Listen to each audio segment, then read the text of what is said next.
और ये अपने आप में एक बहुत शॉकिंग खबर है। मैं ब्रेकिंग तैयार करवा रहा हूं आपको, मतलब ब्रेकिंग हमारी टीम तैयार कर रही है और आ रही है।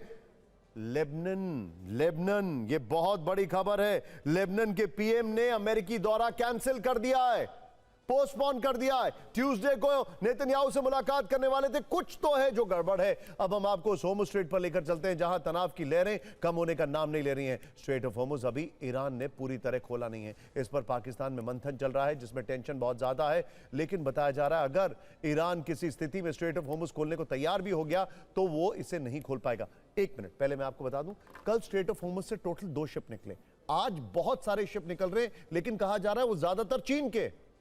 अब ईरान इसको क्यों नहीं खोल पाएगा, ये समझिए। इसकी वजह है बारूदी सुरंगों का लापता गंज, जो इस वक्त स्ट्रेट ऑफ होर्मुज में बनाया गया है। इसे लेकर अमेरिका से एक ऐसी चौंकाने वाली रिपोर्ट आई है जिससे पूरी दुनिया को हैरान और परेशान कर दिया है। तेल वाली टेंशन फिर से बढ़ गई है। न्यूयॉर्क टाइम्स की रिपोर्ट के अनुसार बारूदी सुरंगों की वजह से होर्मुज स्ट्रेट को खोलने में बहुत बड़ी दिक्कत आएगी। ईरान ने होर्मुज को बंद करने के लिए जो बारूदी सुरंगें बिछाई थी, उन्हें अब वो ढूंढ ही नहीं पा रहा। इस रिपोर्ट में बताया गया कि आईआरजीसी ने होर्मुज स्ट्रेट में बिना प्लानिंग बारूदी सुरंगें बिछा दी, लेकिन उसे हटाने का प्लान उसके पास नहीं है, क्योंकि कुछ बारूदी सुरंगें सही जगह की पहचान के बिना बिछा दी गई, बल्कि कुछ बारूदी सुरंगें अपनी असली जगह से बहकर दूर चली गई। अब सही उपकरणों के ना होने से होर्मुज में बिछी बारूदी सुरंगों को हटाना बहुत मुश्किल है, और इसमें सिर्फ 3 कंट्रीज रोल प्ले कर सकती हैं। 4, number 1 Russia, number 2 America, number 3 कुछ यूरोपियन कंट्रीज और नंबर 4 चाइना।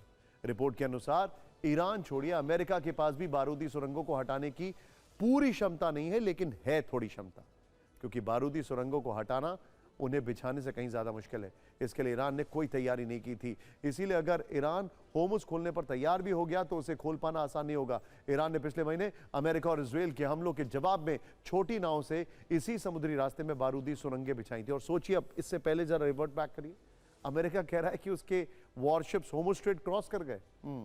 खैर, हालांकि होर्मुज पर ट्रंप की जुबानी मिसाइलें रुकने का नाम ले रही हैं। ट्रंप का दावा है कि ईरान का पता नहीं, लेकिन अमेरिका होर्मुज को जरूर खोल लेगा। ट्रंप ने होर्मुज पर ईरान को नई धमकी दी और कहा है कि स्ट्रेट ऑफ होर्मुज को अब खोल कर रहेंगे, फिर चाहे ईरान तैयार हो या फिर ना तैयार हो। ट्रंप ने कहा कि अब स्ट्रेट ऑफ होर्मुज ईरान के बिना भी खुलेगा और इसे खोलने का काम बहुत जल्दी हो जाएगा। ट्रंप ने अपने बयान में यह भी कहा कि स्ट्रेट ऑफ होर्मुज एक अंतर्राष्ट्रीय जल क्षेत्र है, इसीलिए होर्मुज पर ईरान की टोल की वसूली भी नहीं होगी, और अब अमेरिका वो करेगा जिससे होर्मुज पर ईरान का नियंत्रण खत्म होगा। ट्रंप के इस बयान को ईरान पर दबाव बनाने के ट्रंप कार्ड के तौर पर देखा जा रहा है।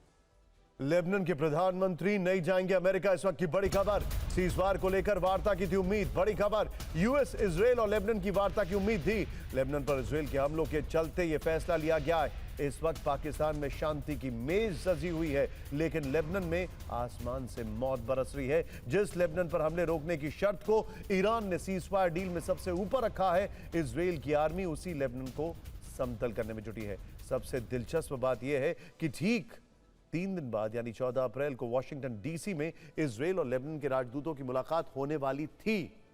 इस मुलाकात में हमलों पर भी बात होनी थी और हिजबुल्लाह पर भी, लेकिन उस दिन कोई स्थायी समाधान निकलेगा या नहीं, अब तो ये अधर में पड़ चुका है पूरा मामला। ये रिपोर्ट देखें। इस मीटिंग के केंद्र में 2 बड़े मुद्दे होंगे। पहला, लेबनान सरकार हिजबुल्लाह को कैसे कंट्रोल करेगी।